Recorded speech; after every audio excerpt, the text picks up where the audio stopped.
One of the most surprising revelations in the Wheel of Time Season 3 is the introduction of a powerful sangreal into Moiraine Daemodred's storyline.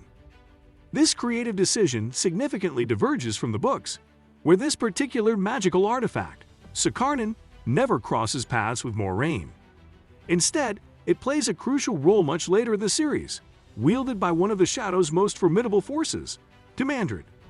The series' reimagining of Sukarnin as a tool in Moiraine's hands not only alters her personal arc, but reshapes the entire power structure of the show's universe. It brings forward massive implications for future storylines, especially those involving Rand al'Thor and the looming last battle. What is a sangreal? In the world of the Wheel of Time, power is everything. The one power, drawn from the true source, is the life force that fuels the magic of Aes Sedai and other channelers. However, there are limits to how much power even the most skilled channeler can wield without being consumed. That's where Angreal, Sangreal, and Ter'angreal come in. Sangreal are among the most potent of these tools. Created during the Age of Legends, a golden era of advanced magic and technology, they allow a channeler to access levels of the One power far beyond what is normally possible. They are exceedingly rare, with only a few surviving into the Third Age. Most sangreal were hidden during the breaking of the world, either lost, buried, or entrusted to secret caretakers like the Aiel. To put it simply, a sangreal is the difference between a skilled swordsman and an army with artillery. Moiraine, already a powerful Aes Sedai, now has access to the magical equivalent of a nuclear weapon. Moiraine's story so far. Moiraine's journey through seasons 1 and 2 was marked by loss, secrecy, and isolation. After being shielded from the One power by the Forsaken, she suffered not just a magical handicap, but a loss of identity. As an Aes Sedai of the Blue Ajah, her life had been built around using the power to guide and protect the world.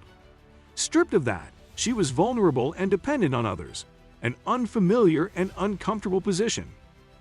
When she regains her ability to channel in Season 3, it signals the beginning of a resurgence.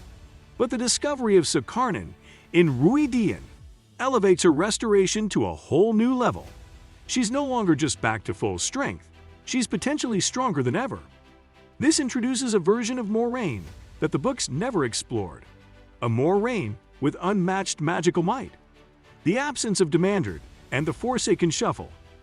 So far, 7 of the 13 Forsaken have been revealed in the show. However, Damandred, one of the most pivotal villains in the books, remains unseen. His role in the final conflict is closely tied to Sukarnin, making his absence all the more curious now that the sangreal has appeared in the hands of Moiraine. This raises a number of possibilities. One is that Damandred will be introduced later, but with a completely new weapon or arc. Another is that the writers have chosen to eliminate him from the show entirely, redistributing his importance to already established Forsaken like Lanfear or Ushamael. Lanfear, in particular, has already been given an expanded role, with deeper emotional ties to Rand and more screen time than she received early on in the books. This streamlining makes narrative sense, but it also dramatically changes the identity of the Shadow's forces. It collapses multiple threats into fewer characters, making them feel more personal but also more dangerous. A new era of Moiraine Daemodred. With Sukarnin, Moiraine becomes more than just an Aes Sedai. She becomes a symbol of how the past and present are colliding in this age of prophecy. Her evolution into a battlefield powerhouse adds new complexity to her character. In the books, she was often a schemer, a planner, and a subtle manipulator, always working behind the scenes. Now, she is a visible force on the front lines, possibly destined to become a central player in the last battle itself. This change may also impact her emotional arc. Moiraine has always struggled with isolation, duty, and the weight of knowing things others do not. With immense power now added to that burden, will she remain grounded? Or will she become consumed by the temptation to act alone, to protect Rand by controlling his path? The origins of Sukarnin role in the books. Sukarnin in Robert Jordan's original novels is one of the most dangerous sangreal ever created. It's a male-aligned artifact, a golden scepter, designed to channel vast amounts of Satan, the male half of the One Power. Its most notable appearance is in A Memory of Light, the final book in the series, where it is wielded by the Forsaken, known as Demandred, during the last battle. Moiraine, acting as the Shadow's most devastating general, uses Secarnon to unleash destruction on a massive scale. He carves through entire legions of Light's forces, and not even powerful channelers like Egwene Alver or Logan Ablar can match him in raw power. His mastery of Secarnon is one of the greatest threats the heroes of the series face in the endgame.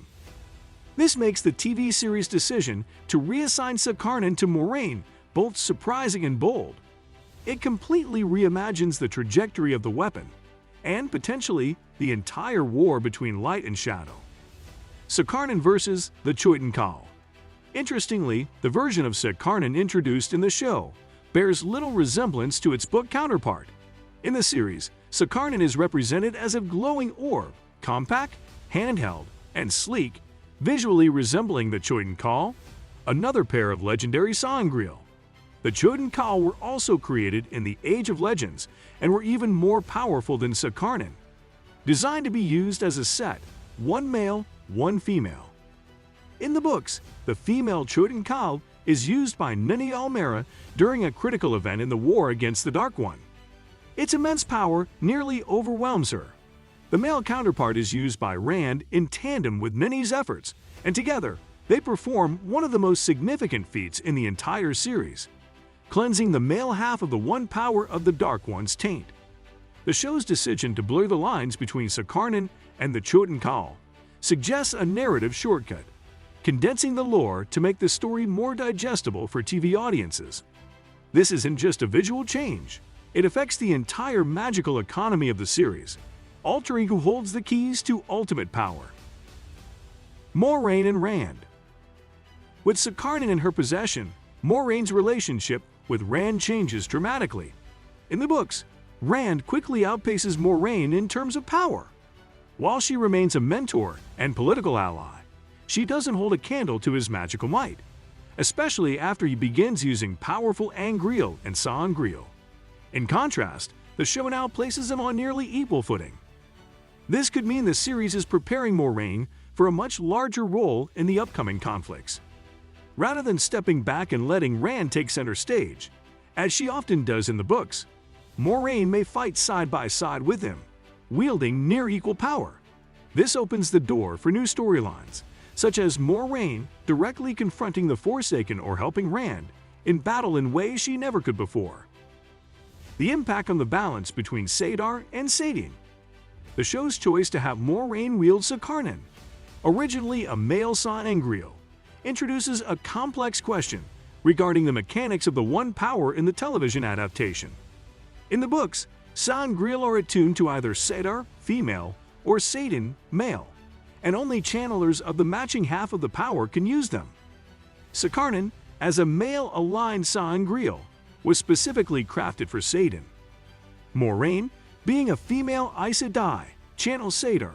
Therefore, her ability to use Secarnon as shown in the series implies one of two things. Either the show has reconfigured Secarnon to be compatible with Saidar, or it is no longer being portrayed as a male-aligned Sangreal at all. This could suggest that the show is simplifying the lore to make the differences between Saidin and Saidar less rigid for casual viewers. While this might help streamline the plot and make the story more accessible, it also alters a fundamental part of the series' magic system. In the books, the division between male and female channelers is deeply tied to world-building cultural divides and the very nature of the Dark One's corruption. Changing this could have ripple effects on how viewers understand channeling, gendered magic, and the challenges Rand faces as a male channeler. What this means for the Forsaken and the last battle. Moiraine Daemondred's newfound strength, thanks to the addition of Secarnon, holds far-reaching consequences not just for her personal journey, but for the very structure of the final battle that looms over the series. In the books, the Forsaken are some of the most formidable enemies the Light faces, ancient, powerful channelers who were sealed away by the Dark One during the Age of Legends. Upon their return, these dark servants wreak havoc on the world, posing a significant threat to Rand al'Thor and the forces of light. In the original story, Rand is the central figure who ultimately stands against the Forsaken, using his powers and the aid of other channelers, along with strategically wielded sangreal like the Choyden Cowl, to take on these immense foes. However, with Moiraine now wielding Sakarnin, the dynamic of these final confrontations could be radically altered. Moraine's involvement in the struggle against the Forsaken takes on new significance. As a now empowered channeler, she is no longer just a mentor figure or a subtle strategist. Moraine's power could place her on a more equal footing with the Forsaken themselves, allowing her to confront them directly in a way that she could not in the books. This shift opens up the possibility of Moiraine engaging in high-stakes, one-on-one battles with the Forsaken, possibly even changing the outcomes of key events that were originally decided by Rand's strength and leadership alone. This potential change introduces exciting and unpredictable possibilities for the show's narrative, especially as it builds toward the climactic battles of the last battle. In the books, many of the Forsaken's defeats were linked directly to Rand's growing power and his ability to wield sangreal in conjunction with his role as the Dragon Reborn. But with Moiraine now wielding Sakarnin, the question arises: could the show allow her to directly challenge one or more of the Forsaken, perhaps even changing the course of these confrontations?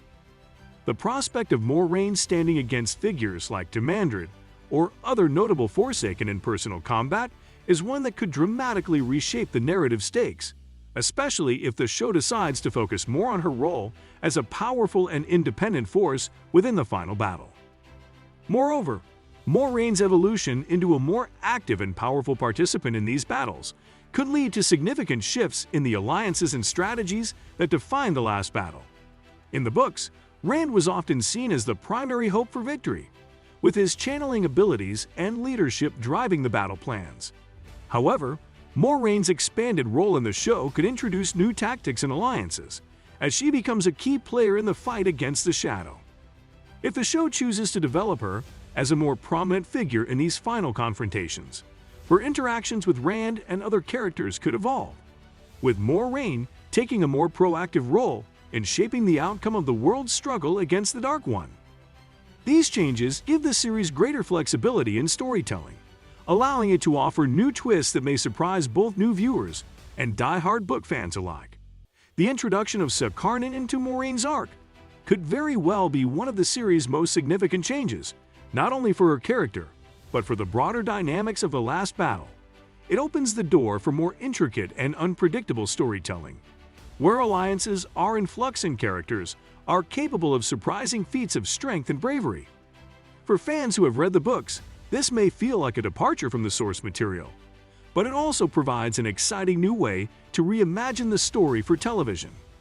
Ultimately, by empowering Moiraine in this way, the show is not simply reinterpreting her character. It is redefining the balance of power within the world of the Wheel of Time. This shift could be instrumental in how the final battle unfolds, giving viewers a new perspective on Moraine's role in the fight against the Shadow, and raising the stakes for everyone involved in the battle for the light. Whether these changes enhance or alter the original book series, they certainly create opportunities for fresh, unexpected developments in the story's climax. A turning point in the adaptation.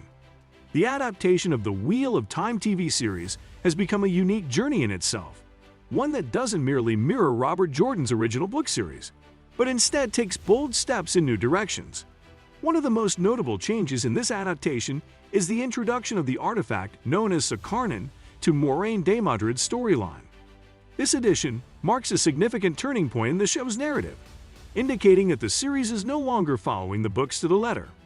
While this reimagining respects the original source material, it also carves out its own path, offering viewers a new perspective on familiar characters and events. For longtime fans of the Wheel of Time book series, this shift might be seen as controversial. In the novels, Moiraine is portrayed as a character who relies heavily on her intelligence, foresight, and unyielding determination. Her strength does not come from raw magical power, but from her ability to think ahead, strategize, and navigate complex political and mystical landscapes. Moraine's effectiveness as a guide for Rand al'Thor, the Dragon Reborn, stems from her measured approach to leadership, her deep understanding of the world, and her unwavering commitment to the light. Her brilliance lies in her subtlety and her wisdom, rather than in overwhelming magical might. However, the decision to equip Moiraine with an overpowered artifact like Sakarnin changes the nature of her character. At first glance, this may seem like a departure from what made her such a compelling figure in the books. Sakarnin, a potent magical tool, could be seen as a shortcut to power, potentially undermining Moraine's intellectual strength and strategic brilliance. It's easy to argue that introducing such an artifact might shift the focus of her character from a symbol of intelligence and determination to one of raw magical might. For fans who cherished her complexity and her nuanced journey, this could feel like a dilution of her original essence. Yet, from a television adaptation perspective, this change may be necessary to elevate Moraine's role in the story. In the books, Moiraine is undeniably important, but the sheer scale of the narrative in the TV show requires characters to be more visibly impactful. In the world of television, where pacing and spectacle often demand larger-than-life stakes, Moraine's evolution into a character wielding immense magical power could be seen as a way to ensure she is on equal footing with other key figures, especially as the series builds toward its climactic events. This transformation is not just about making Moiraine stronger, it's about making her a more prominent protagonist in her own right. With Sakarnin, Moiraine becomes a character who not only helps guide the Dragon Reborn, but also actively participates in shaping the outcome of the world's fate. This evolution allows Moraine's character to transcend the role of a mentor and become a powerful force in the battle against the Shadow. While the show maintains her original qualities, intelligence, determination, and foresight, the addition of Sakarnin brings her to a new level, ensuring that she can hold her own in the escalating conflicts that drive the narrative. It redefines what it means to fight for the light, especially in a world where the final battle looms ever closer. As the series progresses, it becomes increasingly clear that Moiraine, now wielding the power of Sakarnin, is a force to be reckoned with.